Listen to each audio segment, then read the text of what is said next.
साथियों, भारत और इंग्लैंड के बीच पांचवें टेस्ट मैच का आज तीसरा दिन है और यहाँ तक देखा जाए तो अभी भी कोई भी टीम बहुत आगे नहीं गई है। साथियों, हर बार की तरह इस बार भी पांचवें टेस्ट मैच के मुकाबले में भारतीय कप्तान शुभमन गिल ने टॉस को हारा और इंग्लैंड की टीम इस बार अपने कप्तान को भी चेंज किया। ओली पॉप इंग्लैंड की टीम की कप्तान हैं। उन्होंने भी ठीक बेन स्टोक्स की भांति टॉस जीतने के बाद पहले बॉलिंग करने का निर्णय लिया और भारतीय टीम को इनवाइट किया पहले बल्लेबाजी करने के लिए। और उनका ये निर्णय काफ़ी शानदार साबित हुआ। जब हम भारत की अगर पारी को केवल देखें तो ओली पॉप के हिसाब से ये पारी कहीं न कहीं जैसा वो चाहते थे वैसा ही रहा, क्योंकि भारतीय टीम अपने पूरे 10 विकेट गंवा करके पहले पारी में 224 रन ही केवल बना पाई। और इस कंडीशन में ऐसा लग रहा था कि इंग्लैंड बड़ा ही मजबूती स्थिति में है और इस मुकाबले को शायद इंग्लैंड बहुत आसानी से जीतेगा। लेकिन इंग्लैंड की पहली पारी भी कुछ उसी प्रकार का था।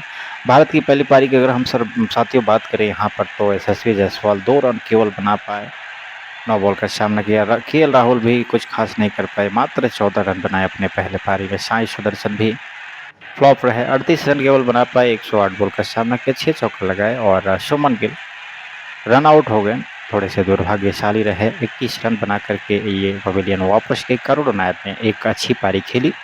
अब तक जितने भी मुकाबले हुए हैं भारत और इंग्लैंड के बीच, और खास करके वो मुकाबले जिसमें करुण नायर मौजूद थे, उस मुकाबलों में देखा जाए तो करुण नायर का ये पहला बड़ा पारी है और 57 रन बनाए थे पहले पारी में। 109 बॉल का सामना किया, 8 चौके अपनी पारी में लगाए और 52.29 की स्ट्राइक रेट इन्होंने रखा। रविंद्र जडेजा खास कुछ खेल नहीं पाए, केवल 9 रन बना करके वापस चले गए। ध्रुव जुरैल भारतीय विकेट कीपर 19 रन की पारी खेले और इसके बाद वॉशिंगटन सुंदर 26 रन और 3 विकेट लगातार शून्य के स्कोर पर। आकाशदीप 0, मोहम्मद सिराज 0 और प्रसिद्ध कृष्णा 0, ये सभी तीनों विकेट 0 के स्कोर पर गए, जिसके वजह से भारत की जो टीम कहीं न कहीं जब तक करुण नायर और वॉशिंगटन सुंदर खेल रहे थे तो ऐसा लग रहा था कि 300 का आंकड़ा बड़ा आसानी से पार करेगी। लेकिन विकेटें उन दोनों खिलाड़ियों के बाद बहुत तेज़ी से गिरी और भारतीय टीम पूरे 10 विकेट गंवा करके 222 रन का ही स्कोर कर पाई। इसके बाद साथियों यहाँ पर इंग्लैंड की जो पहली पारी है, शुरुआत तो बहुत दमदार तरीके से हुआ। दोनों खिलाड़ी बेन रकेत और जैक क्राउली दोनों ही बहुत तेज़ी से रन बना रहे थे। यहाँ पर इनकी अगर व्यक्तिगत स्कोर को और जितना बॉल से इन दोनों खिलाड़ियों ने खेला है उसको जब हम देखेंगे तो इस मुकाबले को पूरी तरीके से जब तक ये दोनों बल्लेबाज थे T20 बना करके रख दिए थे। आप देख सकते हैं साथियों यहाँ पर 64 रन बनाने के लिए जैक क्राउली ने केवल 57 बॉल का सामना किया, यानी कि इनके रन्स ज़्यादा हैं टेस्ट मैच में और 57 बॉल केवल इन्होंने खेला है, बॉल कम है।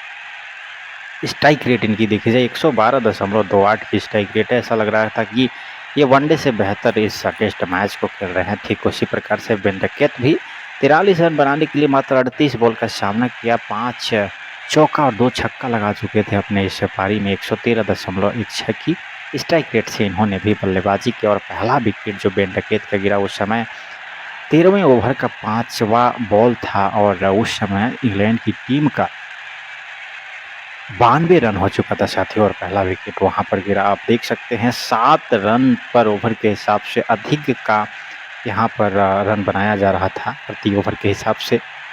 दूसरा विकेट 129 रन पर जैक क्राउली का गिरा और उसके बाद विकेटें लगातार इंग्लैंड की गिरने शुरू हो गई और कुल 10 विकेट गंवाते गंवाते इंग्लैंड की जो टीम है वो 247 रन बना दिया और भारत को एक छोटी सी लीड मिला 23 रनों का।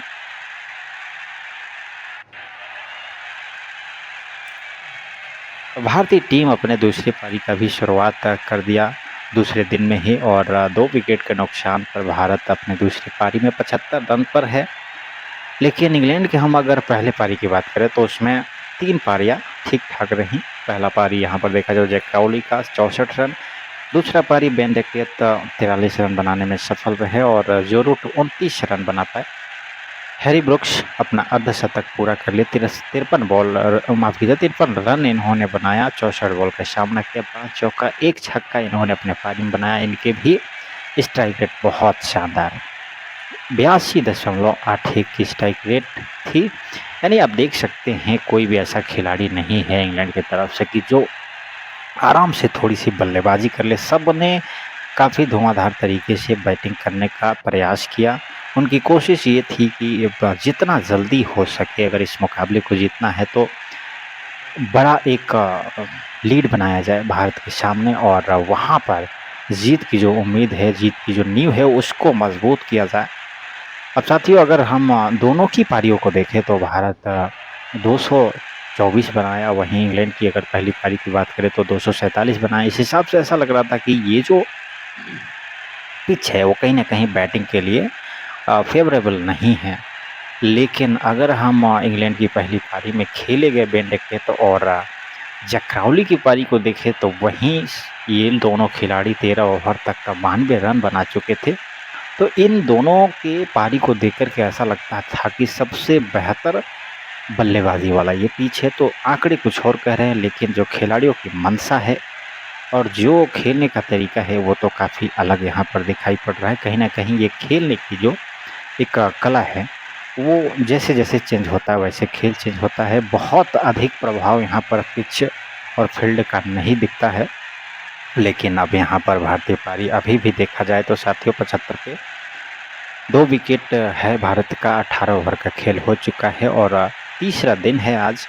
अभी तक देखा जाए तो इस तीसरे दिन में भारत की तरफ से इस बार फिर से एक बेहतर पारी खेल पाए हैं यशस्वी जायसवाल। अभी तक 51 रन बना चुके हैं और इन्होंने भी शानदार पारी खेला है, तेज़ी से खेला है। 49 बॉल में ही 51 रन बनाए हैं, यानी 100 से अधिक का स्ट्राइक रेट है। 104.08 की इनकी स्ट्राइक रेट है। चौकों की बात की जाए तो यशस्वी जायसवाल ने अपने इस 51 रन की अभी तक की पारी में 7 चौके लगा चुके हैं, 2 छक्का भी लगाया है। लेकिन केएल राहुल जो इनके पार्टनर रहे, ओपनिंग पार्टनर, वो एक बार फिर से फ्लॉप हुए। पहले और दूसरे दोनों इनकी पारियां पूरी तरीके से फ्लॉप। पहले पारी में 14 रन और दूसरे पारी में भी यहाँ पर 7 रन पे अपना कैच दे बैठे। जो रूट को जॉश टंग के बॉल पर इनको कैच करा दिया गया। 7 रन बनाने के लिए इन्होंने 28 बॉल का सामना किया, 1 चौका केवल लगा पाए। इन दोनों की पारियों को आप देखेंगे तो कहीं ना कहीं ऐसा लग रहा है कि जो पारी थोड़ा तेज तरार खेली जा रही है वहीं बेहतर है, क्योंकि यशस्वी जायसवाल 51 रन बनाने के लिए मात्र इन्होंने 49 बॉल का सामना किया, जबकि राहुल 7 रन केवल बनाने के लिए 28 बॉल खेल चुके थे। तो पारी धीमी रही। थोड़ा सा इनका प्रयास जरूर ये था कि पारी को धीमा रखे, लेकिन एक बड़ी पारी देखने को मिले ताकि भारतीय टीम को जो एक हार की डर है तो उससे बचा जाए। इंग्लैंड का प्रयास बहुत क्लियर था कि जितना जल्दी और जितना अधिक रन का हम लीड बनाएंगे भारत के सामने उतना ही अच्छा जीत हासिल कर पाएंगे और आसान जीत हो पाएगा। लेकिन उनकी विकेटें रुकी नहीं इसी चक्कर में और भारत को मात्र 23 रन का लीड मिला था। लेकिन अभी देखा जाए तो भारत यहाँ पर अपने दूसरे पारी में 75 रन बनाने के बाद 2 विकेट के नुकसान पर 52 रन से लीड कर रहा है। अगर भारतीय टीम कम से कम 300 रनों का लीड कर लेता है तो जीत की एक उम्मीद देखी जा सकती है।